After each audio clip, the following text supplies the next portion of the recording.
За тэгэхээр би өнөөдөр та бүхэндээ 1911 оны хувьсгалын удирдагчдын хамгийн чухал манлайлагчдын нэг болох Чин Уан хаанд орж болон түүний хүү тохиолдсон явдлын талаар ярьж өгч байна. Манжин хаан Чин Уан хаанд орчид илч илгээгээд төрийн эргээр ордондоо дуудсан бөгөөд ирсэн өдөр нь зоог барьж хүндлэл үзүүлэхдээ цар тавхтай хадгаар бүтээсэн зоогт хоньны толгой бус хүүгийнхэн толгойг тавьсан байжээ. Чин Уан хаанд орж надад зориулсан ууц биш, та нарын ууц байж хэмээн хүүгийнхээ толгойг өвөртлөөд нулимсч туслуулгүй хааны ордноос гаран оджээ. Яах хэнийг шууд бүрхэлэхгүй болдоогүй шүү.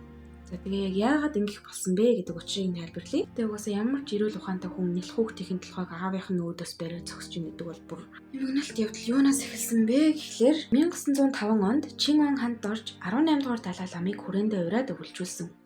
Энэ үед түүний хүү Далай лам чав орсноор номын хүмүүсийн ясаар 18 дугаар Далай ламыг дагаж эрдэм үзхийг хүүн эцгээсээ хүссэн байна. Далай лам 16 настай хүүгэн дагуулan явхдаа Бээжинд Манжин хаанд бараалгасан гэж. Энэ гэхдээ яг 7 настай, 8 настай яг сурвалж болгон дээр өөр л юм лээ. Гэтэн дээр 16 гэсэн. Бээжинд Манжин хаанд бараалгасан гэж. Гэтэл Манжин хаан Чин Уан хаанд орж хүүг зөвхөн ихэс дээдс морилж зорчих ёстой замаар зорчлоо хэмээн шалтгаан гаргаж цаазаар авчээ.